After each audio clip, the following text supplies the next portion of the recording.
Hello दोस्तों, आप लोग कैसे हैं। आशा करता हूं कि आप लोग अच्छे होंगे। आज का जो टॉपिक्स है वो है ईवीएम। मैं आपको बता दूं कि अभी तो चुनाव का माहौल चल ही रहा है। इस चुनाव के दिनों में अगर हम ईवीएम मशीन को अगर नहीं समझ पाए या ईवीएम मशीन के बारे में नहीं जान पाए तो फिर हम कुछ नहीं जान पाए। हमें ये तो पता चल ही जाएगा कि ईवीएम मशीन से चुनाव कराना क्या लाभदायक है या नुकसान है ना। क्या ईवीएम मशीन को हैक किया जा सकता है, और क्या अगर चुनाव के समय यानी कहीं वोटिंग चल रहा हो वहाँ पे अचानक से ईवीएम मशीन खराब हो जाए उस समय क्या होगा। इन सभी बातों पे मैं चर्चा करने वाला हूँ और ये भी बताऊँगा कि ईवीएम मशीन सबसे पहले कब बना था। ठीक है, तो चलिए मैंने सुविधा के लिए बोर्ड पे भी बिल्कुल मैंने नोट कर दिया है और आपको बोर्ड के साथ साथ मैं आपको कॉन्सेप्ट भी समझाते चलूँगा और ये आपको बताते चलूँगा। चलिए सबसे पहले जानते हैं कि ईवीएम मशीन का फुल फॉर्म क्या होता है। ठीक है, तो याद रखिएगा ईवीएम मशीन का जो फुल फॉर्म होता है इलेक्ट्रॉनिक्स वोटिंग मशीन। बोर्ड पे मैंने लिख दिया है इलेक्ट्रॉनिक्स वोटिंग मशीन, है ना। ईवीएम का जो फुल फॉर्म होता है इलेक्ट्रॉनिक्स वोटिंग मशीन। ईवीएम का आविष्कार सबसे पहले एमवी हनीफा नाम के व्यक्ति ने 1980 ईस्वी में किया था। कब किया था?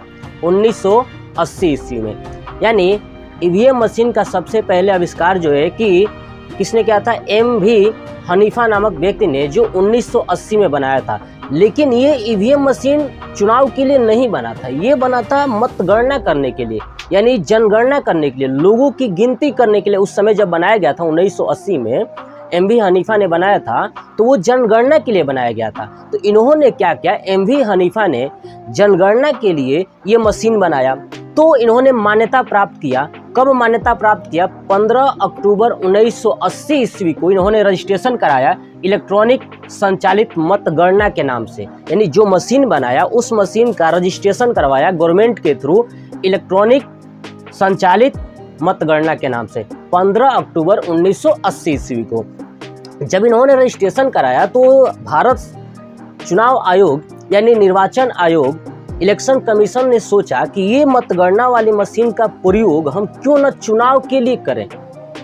तो इस पे रिसर्च चलने लगा। जब धीरे धीरे रिसर्च चल रहा था तो क्या होता है कि 1980 में तो बनाया गया, नहीं इसको दिया गया मतगणना के लिए, रजिस्ट्रेशन कराया गया। होता क्या है कि 9 साल बाद यानी 1989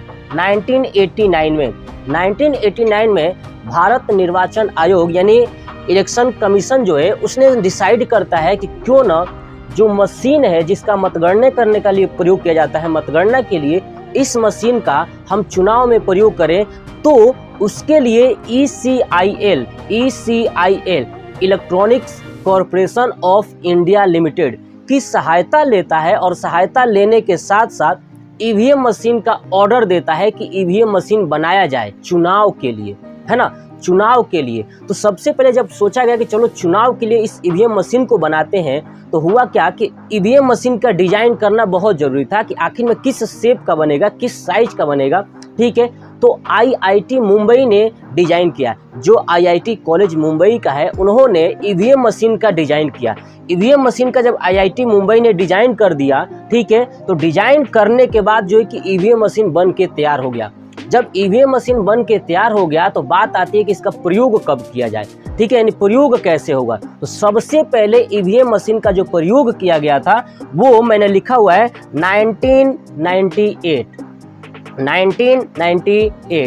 ये एक जगह है केरल में पारुल एक विधानसभा है। पारुल विधानसभा में जो कि पहली बार इसका प्रयोग किया गया ईवीएम मशीन का।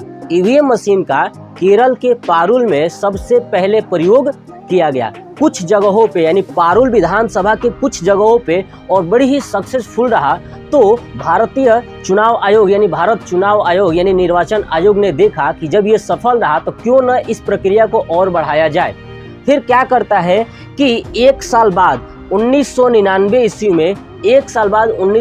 ईस्वी में जब लोकसभा का चुनाव होता है तो लोकसभा चुनाव में कुछ जगहों पर क्या करता है कि ईवीएम का प्रयोग करता है। वो भी बहुत ही ज़्यादा सफल रहता है। इसमें जो है कि कुछ स्थानों पे करता है तो सफल रहता है। ठीक है, पहली बार 1998 में प्रयोग होता है विधानसभा में। कहाँ पे? केरल के पारुल विधानसभा में, क्लियर ना। और कुछ जगहों पे फिर एक साल बाद 1999 ईस्वी में लोकसभा में क्या होता है, कुछ जगहों पे लोकसभा के लिए प्रयोग किया जाता है, जो कि बहुत ही अच्छा इसका रिजल्ट निकलता है चुनाव के लिए। होता क्या है, फिर धीरे धीरे 2004 ईस्वी में, अब तो ये 1999 में फिक्स हो गया कि अब ये ईवीएम मशीन जो है कि अच्छे से काम कर रहा है। तो फिर क्या किया गया कि 2004 ईस्वी में, ठीक है ना, 2004 ईस्वी में क्या किया गया, पूरे देश में ईवीएम मशीन से चुनाव कराया गया। तो पूरे देश में जब ईवीएम मशीन से चुनाव कराया गया तो बहुत ही ज़्यादा सक्सेसफुल रहा और ईवीएम मशीन से रिजल्ट बहुत ही जल्दी आता है ना। ईवीएम मशीन से जनगणना करने में कोई दिक्कत नहीं होती है। मैं अभी आगे चल के आपको बताऊंगा कि ईवीएम मशीन से जनगणना कैसे की जाती है, यानी जो मत दिया गया है, मतगणना कह सकते हैं, अब जनगणना न कहिए, मतगणना कहिए, उम्मीदवारों की गिनती कैसे की जाती है कि कितने वोट किस उम्मीदवार को मिले हैं, ये ईवीएम मशीन से कैसे आसानी से गिनती हो जाती है, मैं आपको सब समझाने वाला हूं। तो ये तो हमको समझ में आ गया कि 2004 ईस्वी में पूरे भारत में ईवीएम मशीन का कर दिया गया, लगा दिया गया। लोकसभा के चुनाव और विधानसभा के चुनाव में 2004 से पूर्ण रूप से पूरे भारत में ईवीएम मशीन से होने लगा। भारत के साथ साथ अन्य पड़ोसी देश भी जो है ना ईवीएम मशीन का क्या करने लगे, भारत से लेकर के प्रयोग करने लगे। लेकिन धीरे धीरे अब वो देश ईवीएम मशीन से दूर होते जा रहे हैं, क्योंकि उनका मानना है कि ईवीएम मशीन को हैक किया जा सकता है। इसलिए वो देश जो है कि ईवीएम मशीन को अपने यहाँ से हटा रहे हैं और बैलेट पेपर ला रहे हैं, यानी ताकि बाई हैंड ही चुनाव होना चाहिए। बट मैं आगे आपको समझाऊंगा कि क्या ईवीएम मशीन को हैक किया जा सकता है या नहीं किया जा सकता है, क्या होगा, इन सब पे हम चर्चा करने वाले हैं। तो चलिए अब चलते हैं कि देखिए 2004 में लोकसभा और विधानसभा में क्या हो गया, पूर्ण रूप से पूरे भारत में चुनाव कराया गया। तो चुनाव इतना सफल रहा कि निर्वाचन आयोग, जो चुनाव आयोग था, उसकी भी खुशी का जाहिर सी बात है खुश रहेगा, क्योंकि जो काम कई महीनों में चलता था वो काम जो है कि मात्र 2 से 3 दिन में रिजल्ट घोषित हो जाता है ना, 2 से 3 दिन में। जैसे कि आपको पता है कि लास्टवे चरण का चुनाव 2024 वाला 1 जून को है और रिजल्ट 4 जून को आ जाएगा। मतलब देख रहे हैं 3 दिन के अंदर में क्या क्या है, 4 जून को गणना करना स्टार्ट किया, रिजल्ट आ जाएगा 4 जून को। ये जो आप देख रहे हैं रिजल्ट, यही जब ईवीएम नहीं हुआ करता था उस समय बाई हैंड जो वोट दिया जाता था उसकी टाइमिंग लग जाती थी वोट जनगणना करने में, है ना, गिनती करने में बहुत ही ज़्यादा टाइम लगता था। ठीक है, अब होता क्या है कि अब मैं आपको ईवीएम मशीन के बारे में इतना चीज़ें जानना है, एक बार फिर से रिपीट करता हूँ। ईवीएम का फुल फॉर्म क्या है, इलेक्ट्रॉनिक्स वोटिंग मशीन। ईवीएम सबसे पहले किसने बनाया था, एमवी हनीफा ने 1980 ईस्वी में। जब 1980 ईस्वी में बनवाया उन्होंने 15 अक्टूबर 1980 ईस्वी में इलेक्ट्रॉनिक संचालित मतगणना के नाम से उन्होंने रजिस्ट्रेशन करवाया। फिर होता क्या है कि 9 साल बाद भारत निर्वाचन आयोग ने ECIL के मदद से ईवीएम बहुत ज़्यादा मात्रा में बनवाता है और ईवीएम की डिज़ाइन जो है कि IIT मुंबई से करवाता है ना। अब बात आई कि इसका प्रयोग कैसे किया जाए। तो विधानसभा का चुनाव होता है केरल के अंतर्गत 1998 ईस्वी में। तो पहली बार केरल में एक विधानसभा होता है जिसका नाम है पारुल विधानसभा के कुछ जगहों पे 1998 ईस्वी में इसका प्रयोग किया गया और बहुत ही सफल रहा। फिर 1 साल बाद 1999 ईस्वी में भारत के लोकसभा में इसका प्रयोग किया गया कुछ जगहों पे पहली बार, और वो भी सफल रहा। फिर उसके बाद 2004 ईस्वी में पूरे भारत में लोकसभा और विधानसभा में प्रयोग किया गया। ठीक है, अब चलिए अब आते हैं कि जो एक ईवीएम मशीन होता है, एक ईवीएम मशीन में अधिकतम 2000 वोट ही रिकॉर्ड हो सकते हैं। यानी एक ईवीएम मशीन में अधिकतम कितने लोग वोट दे सकते हैं, सिर्फ 2000 से अधिक वोट एक्सेप्ट नहीं करेगा एक ईवीएम मशीन। ठीक है ना, तो 2000 वोट क्या कर सकता है, एक ईवीएम मशीन जो है कि अधिकतम 2000 वोट स्टोर कर सकता है। दूसरा चीज, जो ईवीएम मशीन होता है इसमें जो प्रत्याशी होते हैं ना, जिसपे मान लीजिए कि अगर कांग्रेस है तो उसका पंजा है तो कांग्रेस, अगर बीएसपी है तो उसका हाथी, है ना, सपा है तो साइकिल, बीजेपी है तो कमल। ऐसे जो प्रत्याशी है, कुल प्रत्याशी एक ईवीएम मशीन में टोटल जो है कि 64 प्रत्याशी हो सकते हैं। कितने हो सकते हैं, 64 प्रत्याशी अधिकतम हो सकते हैं। अब सोचिए कि अगर 64 से ज़्यादा प्रत्याशी अप्लाई करते हैं, यानी चुनाव लड़ने के लिए, मान लीजिए कि एक विधानसभा है या एक लोकसभा है, उसमें 64 प्रत्याशी से ज़्यादा लोग उठ जाते हैं, उस समय मजबूर हो जाता है चुनाव आयोग, उस समय बैलेट पेपर से कराएगा, न कि ईवीएम मशीन से। अगर 64 प्रत्याशियों से ज़्यादा हो जाते हैं लोग, उस समय बैलेट पेपर से कराना पड़ेगा चुनाव आयोग को, ईवीएम मशीन को वहाँ पे बंद करना पड़ेगा उस क्षेत्र के लिए। क्लियर, तो ये था। अब एक ईवीएम मशीन अगर बन जाता है तो बनने के बाद जो है कि लगभग 15 से 16 वर्ष तक उसका प्रयोग कर सकते हैं, है ना। उसके बाद फिर से उसको रिपेयरिंग कराना पड़ता है, तो 15 से 16 वर्षों तक उसका प्रयोग हो सकता है। ये थी हमारा ईवीएम मशीन से संपूर्ण जानकारी। ईवीएम मशीन को कैसे कैसे बनाया गया, किसने बनाया, डिजाइन किसने तैयार किया, है ना, ये सब जानकारियाँ ईवीएम मशीन से मैंने बता दिया। अब समझते हैं कि ईवीएम मशीन यानी जब कहीं चुनाव होता है वहाँ पे पीठासीन अधिकारी होता है ना, चुनाव का अधिकारी होता है ना। तो वो चुनाव का अधिकारी क्या क्या अपने साथ लाता है, तो मैं आपको बता दूं कि जब चुनाव कराया जाता है तो चुनाव का अधिकारी तीन उसके पास बॉक्स आते हैं। कितने बॉक्स आते हैं, यानी जिस क्षेत्र में चुनाव होगा वहाँ पे 3 बॉक्स लेके जाएगा। 3 बॉक्स में क्या क्या होता है चलिए देखते हैं। देखिए, पहले बॉक्स में होता है कंट्रोल यूनिट, दूसरे बॉक्स में होता है बैलेट यूनिट यानी BU, और पहले में होता है कंट्रोल यूनिट यानी CU, और तीसरे में होता है VVPAT। VVPAT का मतलब voter verified paper audit troll, ठीक है ना। तो ये जो एक 3 बॉक्स होता है, जो चुनाव आयोग का अधिकारी होता है जब कहीं उसका नियुक्त होता है चुनाव कराने के लिए, तो जिस क्षेत्र में जाएगा उसके पास 3 बॉक्स होगा। एक तो CU का यानी कंट्रोल यूनिट, दूसरा BU बैलेट यूनिट, और VVPAT, है ना, यानी voter verified paper audit troll यानी VVPAT। जो अभी तक आपने नाम सुना है VVPAT यानी VVPAT, इसका मतलब क्या होता है, voter verified paper audit troll. यानी ये 3 चीजें बॉक्स में लेकर के जाता है। अब तीनों के बारे में A to Z समझते हैं। चलिए देखिए, सबसे पहले समझते हैं कंट्रोल यूनिट क्या होता है। देखिए, कंट्रोल यूनिट क्या है यानी CU क्या है, कि जब चुनाव अधिकारी अपने पास 3 बॉक्स लेके आता है तो उसमें कंट्रोल यूनिट होता है। वो कंट्रोल यूनिट जो है कि खुद पीठासीन अधिकारी जिस टेबल पे बैठता है उसी टेबल के पास में कंट्रोल यूनिट को रख देता है। उस कंट्रोल यूनिट में 2 बटन होते हैं, ठीक है, 2 बटन होते हैं, ठीक है, और 2 बटन होते हैं, और उस बटन के जस्ट ऊपर साइड में 2 बत्ती होती है, लाइट होती है। एक ग्रीन कलर की होती है, एक रेड कलर की होती है। ग्रीन कलर की बत्ती ये बताती है कि ये जो CU है कंट्रोल यूनिट है वो ऑन हो गया, और रेड कलर की बत्ती ये बताती है कि वो बिजी है, यानी अभी उसका प्रोसेस चल रहा है, वहाँ पे दिखाएगा वो बिजी है ना।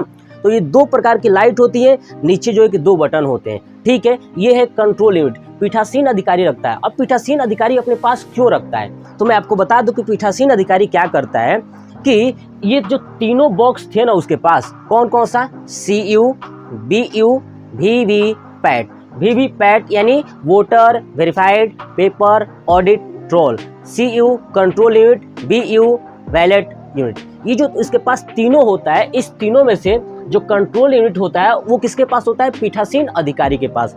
पीठासीन अधिकारी क्या करता है, अपने पास लेके बैठा होता है, यानी जब कोई वोटर देने जाता है, जो कोई व्यक्ति वोट देता है, तो वोट देने के बाद देखते हैं, जब वहाँ पे आप अगर वोट देने गए होंगे तो वोट जब देने जाएंगे तो जिस बटन को मान लीजिए आपने प्रेस कर दिया, तो प्रेस करेंगे, तो प्रेस करने के बाद उस सिस्टम का पूरा लाइट ऑफ हो जाएगा। यानी जो इंसान, मान लीजिए कि हम वोट देने गए और हमने बटन प्रेस किया, मान लीजिए कि हमने किसी एक प्रत्याशी को वोट दिया, तो हो सकता है मेरे दिमाग में ये चल रहा हो कि मैं एक बार में कई प्रत्याशी को वोट दे दूं, है कि नहीं, एक बार में सभी बटन को प्रेस कर सकता हूँ, है कि नहीं, मेरे दिमाग में तो यही चल सकता है ना। इसलिए कंट्रोल यूनिट पीठासीन अधिकारी के पास होता है, ताकि जब मैं एक चुनाव का यानी एक बटन प्रेस करूंगा तो पीठासीन अधिकारी के पास से जो कंट्रोल यूनिट होता है वो ऑटोमेटिक ऑफ हो जाएगा, और जैसे वो ऑफ हो जाएगा तो जहां पे मैंने बटन प्रेस किया था वो भी ऑफ हो जाएगी, यानी वो काम करना बंद कर देगा। तब तक काम नहीं करेगा जब तक फिर से पीठासीन अधिकारी अपने यहाँ से बटन को प्रेस न करे। मतलब कि कंट्रोल यूनिट, समझ गए ना, कंट्रोल यूनिट का काम यही होता है कि ईवीएम मशीन को कंट्रोल करके रखता है, यानी कब उसे ऑन करना है, कब उसे ऑफ करना है, और ये कंट्रोल यूनिट अपने पास पीठासीन अधिकारी ही रखता है। पीठासीन अधिकारी जो बैठा होता है, चुनाव के द्वारा जो नियुक्त किया गया था वही बैठा होता है, उसी के पास होता है कंट्रोल यूनिट। यानी वो बटन जब प्रेस करेगा तो आपका क्या ऑन हो जाएगा, मशीन, वहाँ से ईवीएम मशीन ऑन हो जाएगी, तब आप उसको बटन को प्रेस कर सकते हैं। मान लीजिए कि जब आप बटन प्रेस कर देंगे तो वो ऑटोमेटिक बंद हो जाएगा, तो फिर यहाँ पे दिखाने लगेगा कि क्या हो गया, आपने यूज कर लिया। तो फिर आप जब वहाँ से निकलेंगे, फिर जब दूसरा कैंडिडेट जाएगा तो पीठासीन अधिकारी फिर से बटन को ऑन करेगा, फिर आप वहाँ पे दे सकते हैं। समझ में आ गया ना। तो ये है कंट्रोल यूनिट। कंट्रोल यूनिट और बैलेट यूनिट और वीवीपैट मैं आपको बता दूं ये जो है कि बैटरी से चलते हैं। ये तीनों किससे चलते हैं? बैटरी से। तीनों में बैटरी होता है, ये बैटरी से चलते हैं। मैं आपको बता दूं कि जो ईवीएम होता है ना, ईवीएम ये 6 वोल्ट की बैटरी पे चार्ज करता है। कितने वोल्ट की बैटरी पर?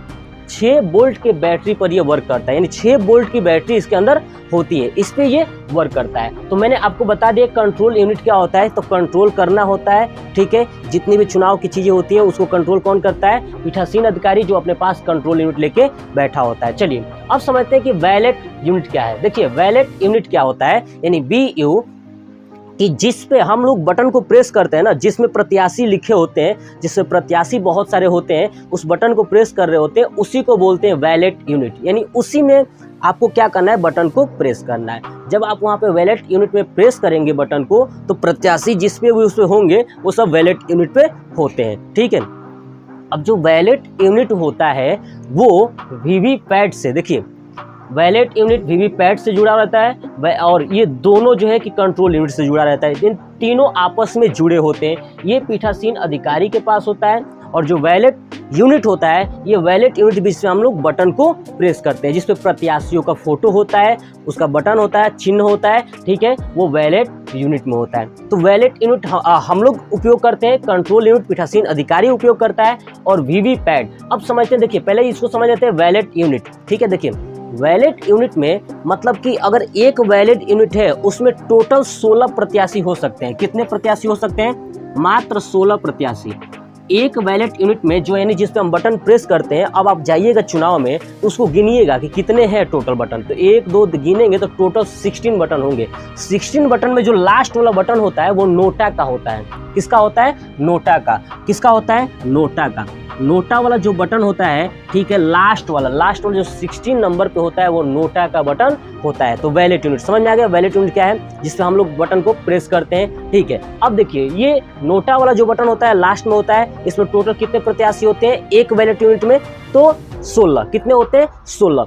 ऐसे ही अब सुनिए, ये जो कंट्रोल यूनिट है, इस कंट्रोल यूनिट से टोटल चार वैलेट यूनिट जोड़े जा सकते हैं। कितने जोड़े जा सकते हैं? 4। यानी एक वैलेट यूनिट में अगर 16 प्रत्याशी हैं, 16 उम्मीदवार हैं, तो टोटल कंट्रोल यूनिट कितने वैलेट यूनिट को कंट्रोल कर सकता है? तो टोटल 4। यानी 4 वैलेट यूनिट है, इन चारों को एक साथ एक कंट्रोल यूनिट से जोड़ सकते हैं। यानी एक पीठासीन अधिकारी 4 वैलेट यूनिट को कंट्रोल कर सकता है, सबको एक साथ जोड़ दिया जाता है। तो एक वैलेट यूनिट में 16 प्रत्याशी होते हैं, तो 4 वैलेट यूनिट में कितने हो जाएंगे? 64 प्रत्याशी, जो कि मैंने यहाँ भी लिख चुका है कि कुल प्रत्याशी कितने होते हैं? 64 हो सकते हैं।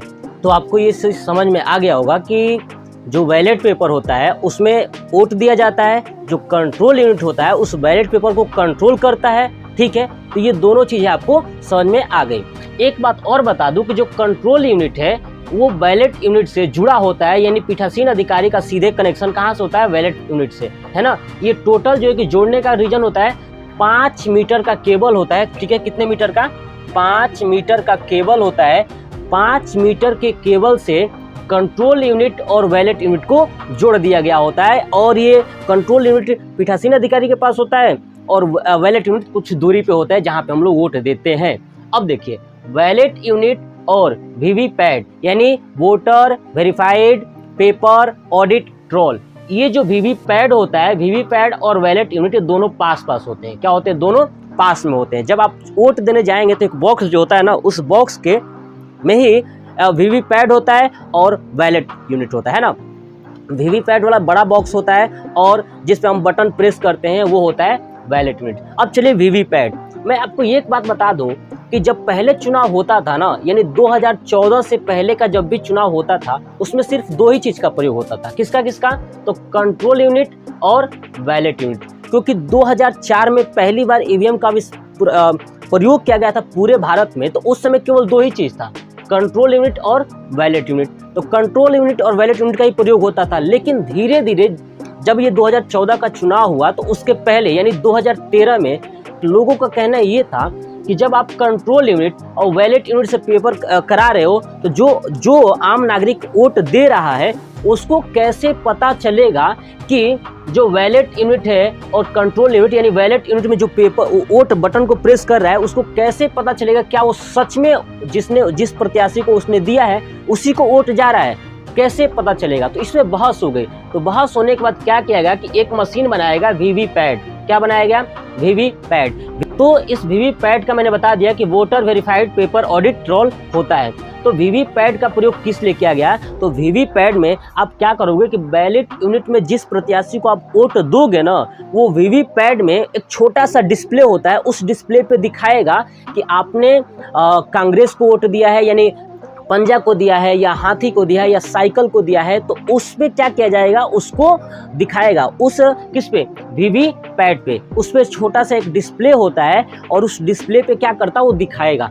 तो वो इंसान की संतुष्टि के लिए वीवीपैट का प्रयोग किया गया ताकि उसमें पिक्चर दिखाया जा सके। वो पिक्चर मात्र जो है कि 7 सेकंड के लिए दिखाया जाता है। कितने सेकंड के लिए? मैं लिख भी दिया हूँ कि 7 सेकंड तक। यानी जब आप बटन को बैलेट पेपर में प्रेस करोगे तो वीवीपैट पर जिस बटन को प्रेस किए होगे उसके सामने का चिन्ह जो भी होगा वो बैलेट पेपर वाले पे यानी वीवीपैट पे दिखाएगा स्क्रीन पे, और वो स्क्रीन पे जब दिखाएगा तो 7 सेकंड तक वो दिखाएगा। उसके बाद वो खुद बैलेट यानी वीवीपैट के बॉक्स में गिर जाएगा। ये कहना होता है वीवीपैट का। ठीक है, ये जो है कि सबसे पहले, ध्यान सुनिए, सबसे पहले वीवीपैट का प्रयोग जो है कि 2013 में किया गया था। नागालैंड में चुनाव हो रहा था तो 2013 में किया गया वीवीपैट का। ठीक है, उसके बाद जो है कि 2014 में इसका पूरे भारत में कर दिया गया है ना। वीवीपैट का 2014 में पूरे भारत में प्रयोग हुआ। जब कोई भी व्यक्ति वोट देता था तो उसका वीवीपैट में दिख जाता था कि उसने किस पर्सन को वोट दिया है। ठीक है, ये दिख जाता था। अभी जो है कि आप लोग देखे होंगे कि इसी चीज पे बहस चल रहा है कि क्या वीवीपैट सही कनेक्शन बताता है या सही उत्तर देता है कि हम जिस बटन को प्रेस कर रहे हैं वही वाला हो। ठीक है, तो इसके लिए याचिका भी जारी किया गया था कोर्ट में, सुप्रीम कोर्ट में। तो सुप्रीम कोर्ट ने कहा चुनाव आयोग से कि लोगों का कहना यह था, जो वकील थे उनका कहना ये था कि जो वीवीपैट होता है उस पर ब्लैक स्क्रीन होता है, यानी वो एकदम दिखता नहीं है, बाहर से वो देख नहीं सकते, वो ब्लैक स्क्रीन होता है, जब लाइट जलती है तभी दिख पाता है। तो चुनाव आयोग का कहना है, चुनाव आयोग ने कहा कि इसके लिए कुछ बातें चली जो जज साहब थे उनके बीच में, यानी ठीक है, सुप्रीम कोर्ट थी उनके बीच में और चुनाव आयोग के बीच में। तो सुप्रीम कोर्ट ने चुनाव आयोग को एक निर्देश जारी किया कि अब आप जो है कि वीवीपैट में एक ट्रांसपेरेंट लगवाएंगे डिस्प्ले। ट्रांसपेरेंट का मतलब आर पार दिखाई दे, यानी वो ब्लैक नहीं होना चाहिए। तो देखते हैं अब वीवीपैट में वो कब प्रयोग होता है ट्रांसपेरेंट वाला, ये तो कोर्ट ने कह दिया है, देखते हैं क्या होता है। चलिए अब दूसरा चीज समझते हैं। अब नेक्स्ट पॉइंट जो सबसे ज़्यादा ट्रेंडिंग में, वो ट्रेंडिंग ये है कि वोटिंग के समय, ध्यान सुनिए, अगर वोट चल रहा हो, मान लीजिए कि कहीं पीठासीन अधिकारी वोटिंग करा रहा है, अगर उस समय ईवीएम खराब हो जाता है तो क्या करेगा? ईवीएम खराब हो जाए तो क्या करेगा? अब मान लीजिए कि कहा जाता है कि ईवीएम उनके पास बहुत सारी होती हैं, कोई भी ईवीएम का प्रयोग कर सकते हैं, लेकिन अगर मान लीजिए कि उनके पास ईवीएम हो ही नहीं, उस टाइम ईवीएम खराब हो जाए तो क्या करेंगे? तो पीठासीन अधिकारी का सबसे पहला कर्तव्य यही बनता है कि निर्वाचन आयोग को वो सूचित करेगा, और कौन से निर्वाचन आयोग को, जो इस एरिया में नियुक्त हुए होंगे निर्वाचित आयोग के द्वारा, निर्वाचन आयोग के द्वारा जिनको नियुक्त किया गया होगा देख रेख करने के लिए, उनको वो सूचित करेगा, और हो सके तो नया ईवीएम मशीन वहाँ पे लगाया जाएगा। या ये भी हो सकता है कि उस समय जितने भी चुनाव हुए हों ईवीएम मशीन से उसको रद्द भी किया जा सकता है। अगर ईवीएम मशीन में खराबी आ जाती है तो रद्द करने के बाद वहाँ बैलेट पेपर से चुनाव कराया जा सकता है, या बाद में चुनाव हो सकता है। ये भारत के निर्वाचन आयोग ही डिसाइड करेगा कि उस सिचुएशन के अनुसार क्या किया जाए। कब? जब वोटिंग के समय ईवीएम खराब हो जाती है तब। लेकिन सबसे पहले पीठासीन अधिकारी को सूचना देना पड़ेगा निर्वाचन आयोग को कि ईवीएम मशीन क्या हो चुकी है, खराब हो चुकी है चुनाव के समय। दूसरा चीज, क्या ईवीएम मशीन को हैक किया जा सकता है? नेक्स्ट प्रश्न ये है कि क्या ईवीएम मशीन को हैक किया जा सकता है? तो मैं बता दूं कि देखिए, किसी भी कंप्यूटर को या किसी भी चीज को हैक करने के लिए 2 सिस्टम बहुत ही जरूरी है। एक तो जो मेन सिस्टम है उसको वायर से जोड़ा जाए, ठीक है, यानी कहीं से दूसरे जगह से कंट्रोल किया जाए वायर से जोड़ के। दूसरा है वायरलेस हो, यानी 2 तरीके से, वायर्ड या तो वायरलेस। अब इसमें देखिए, जो ये ईवीएम मशीन है ना, इस ईवीएम मशीन को जोड़ने के लिए न वायर होता है न ही वायरलेस होता है, यानी किसी भी माध्यम से, यानी ये विदाउट इंटरनेट का चलने वाला है। ये बाहर से, जब इसके बाहर से इलेक्ट्रिसिटी भी नहीं दी जाती है, जबकि ये बैटरी से चलता है। किससे चलता है? बैटरी से। मैंने बताया था 6 वोल्ट की बैटरी से पूरा ईवीएम मशीन ऑपरेट होता है। तो बाहर से जब इसको हम लाइट तक नहीं दे रहे हैं तो ये हैक होने की संभावना बहुत दूर मतलब कि बहुत दूर है, यानी हैक नहीं हो सकता। क्यों नहीं हो सकता, मैंने समझा दिया कि हैक करने के लिए वायर चाहिए, ठीक है, वायर के माध्यम से जुड़ा होना चाहिए बहुत दूर तक, ठीक है, ताकि वायर से कोई ना कोई डेटा को ट्रांसफर कर सकता है या हैक कर सकता है। दूसरा, या तो वायरलेस होना चाहिए। तो ये दोनों ही नहीं है, ये सिर्फ 3 चीज़ें एक दूसरे से जुड़ी होती है। एक तो कंट्रोल यूनिट वैलेट यूनिट से जुड़ा होता है और वैलेट वीवीपैट से जुड़ा होता है। ये तीनों बस एक दूसरे से जुड़े होते हैं, बाहर कहीं भी इनका वायर कहीं और क्षेत्र में नहीं गया होता है। इसलिए इस ईवीएम मशीन को हैक करने की मामला जो है कि जो अभी सामने आ रहा है बहुत बार, ठीक है, वो चुनाव आयोग के द्वारा, जो मैं बता रहा हूँ, चुनाव आयोग के द्वारा बताया जाता है कि इस चीज़ को एक साथ ही जोड़ा गया है, इसलिए इसको हैक करना मुश्किल है। लेकिन अब जो न्यूज़ में चल रहा है कि किसी ने हैक करके दिखाया है, उसका मैटर चुनाव आयोग से, जबकि चुनाव आयोग का खुद का निर्णय न आ जाए या हाई कोर्ट का खुद का निर्णय न आ जाए कि हाँ इसको हैक किया जा सकता है, तब तक कोई भी कुछ नहीं कह सकता। क्योंकि ऐसे तो दिखाने के लिए बहुत सारे लोग दिखा सकते हैं, बट इन तीनों को एक साथ जोड़ा गया होता है। इसको मैं आपको पिक्चर के थ्रू समझाता हूँ। इसको पिक्चर के थ्रू समझाने के लिए मैं इसको रफ करता हूँ, और आप इसको नोट करना चाहें तो आप इसको नोट कर लीजिए, और एक पिक्चर के थ्रू आपको समझाता हूँ। चलिए हटाता हूँ।